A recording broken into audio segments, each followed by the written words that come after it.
Right, I'm up on the Hoe and I'm standing below the Citadel. But before the Citadel was Plymouth Fort, which stood here before the Citadel was built. And before Plymouth Fort was Plymouth Castle, which is nowhere near here. It's down on the Barbican, behind the Barbican.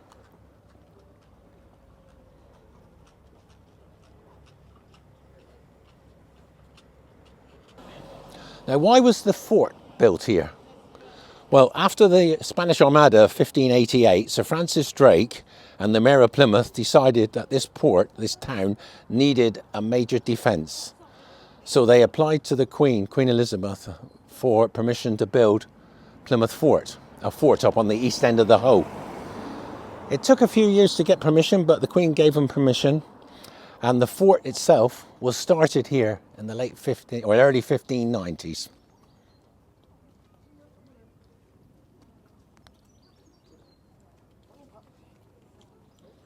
The Queen sent Robert Adams down to survey the land for the new construction, the new fort, up on the east end of the Hoe. The money for this building work would come from public subscription from the Crown and from a tax imposed in Devon and Cornwall on the export of pilchards. Now, some of this money went missing. A lot of the fishermen who thought, why should we pay tax in Plymouth for something we don't want when we can get away by going to other ports, smaller ports, and taking our fish away? And that's what they did. So a lot of revenue was lost. But eventually the money was collected and work on the fort was started. Unfortunately today, the Citadel that was built in the 1660s has obliterated the original fort that was here.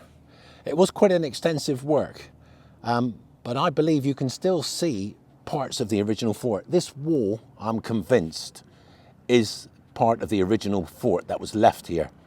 We'll have a look at that in a minute from further up. And there are parts down on the Barbican that I will show you later that I think pertain to being the old fort. Phil, what makes you think that part of the wall is older than the rest of what we call today the Citadel? Well, I'm not an expert, Steve, in any sense of the word, but if you look at the Citadel itself, the newer walls, they are better dressed. If you look at the corners and the stonework, it's a lot better than the original one over there on the left. It looks like that's just been put together and reinforced in the corners.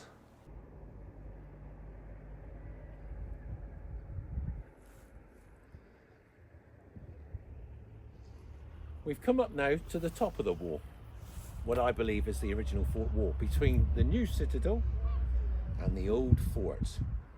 The area here in front of me, it looks like it could be landfill from the building work that went on here, or just the lay of the land that's just been worn away at some stage, but it's just very high up here, considering how high these walls were.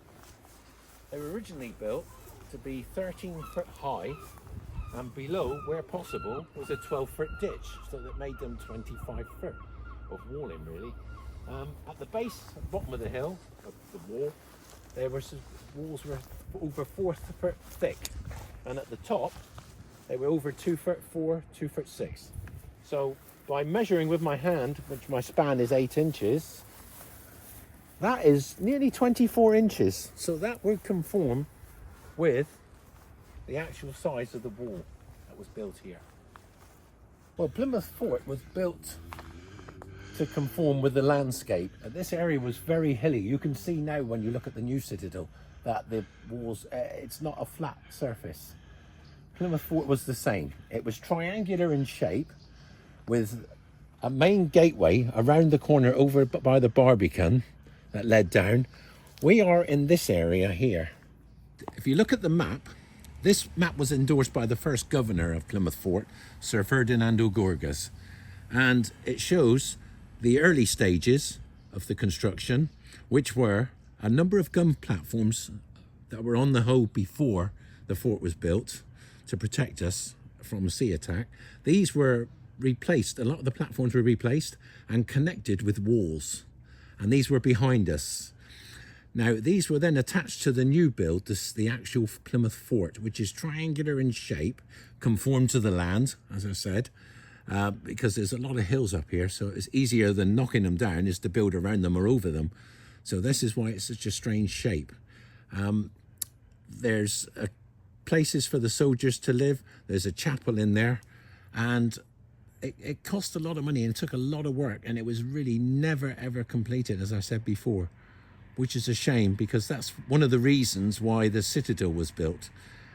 If you look at the difference in size, the Citadel is much bigger than this original fort. This is another view of Plymouth Fort, a drawing that was done close to the period. And when you look at it, it looks like a caricature of a fort, but compare it to the map that I just showed you, that was endorsed by Ferdinando Gorgas, and you can see it's very similar. Gateway, closer to the Barbican. We were around the front. This is the add-on where some of the guns were connected. This is the actual fort. And when you compare it to the map, you can still see some of the crenellations. It's not much different. Not done to scale though. Another example of the two constructions that were built, the Plymouth Fort and the Citadel. Plymouth Fort was built around any rocky outcrops or over, but the Citadel on this side, there were rocks in behind, there were hills. They were flattened out, and then the Citadel built on that surface. The rocks in front of the Citadel and below, if you look, they've been scraped off, scarped off, to make it difficult for an attacking force to land and scale the walls without removing all the rock. So that saved on money, and if you look how smooth it is, you couldn't climb up there very easily.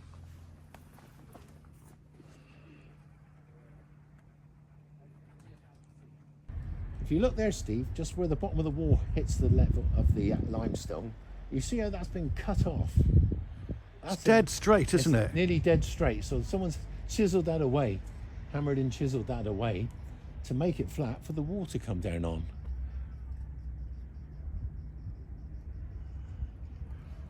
So impressive, isn't it, Phil? It is. But then over there, further up, they haven't chiseled it away. Can you just see in the corner over there? The actual rock goes up higher.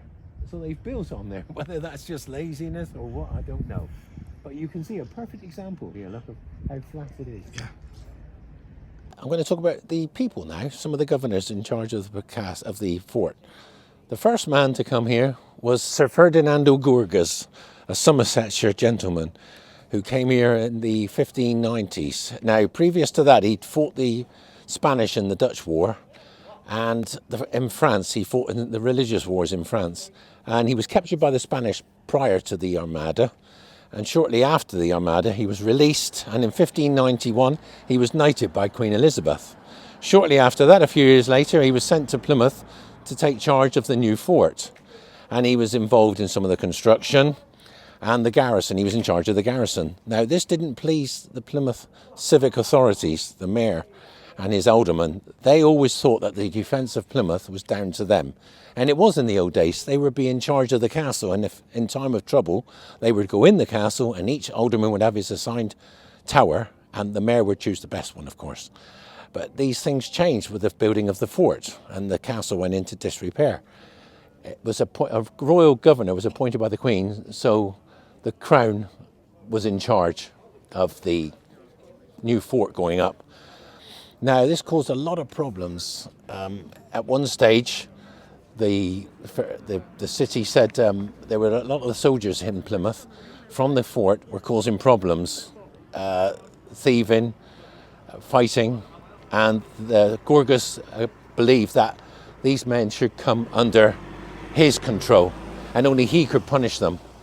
Plymouth retaliated by saying, okay, then you've got no right to have any say with the militia in the town. Gorgas, when he resigned, he retired for a while, and during the Civil War he was in Wells, the small town of Wells in Somerset, when a troop of parliamentarian cavalry rode through. And now he's in his 70s, this man, and he attacked the royalist soldiers.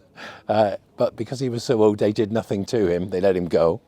And in 1647 he died.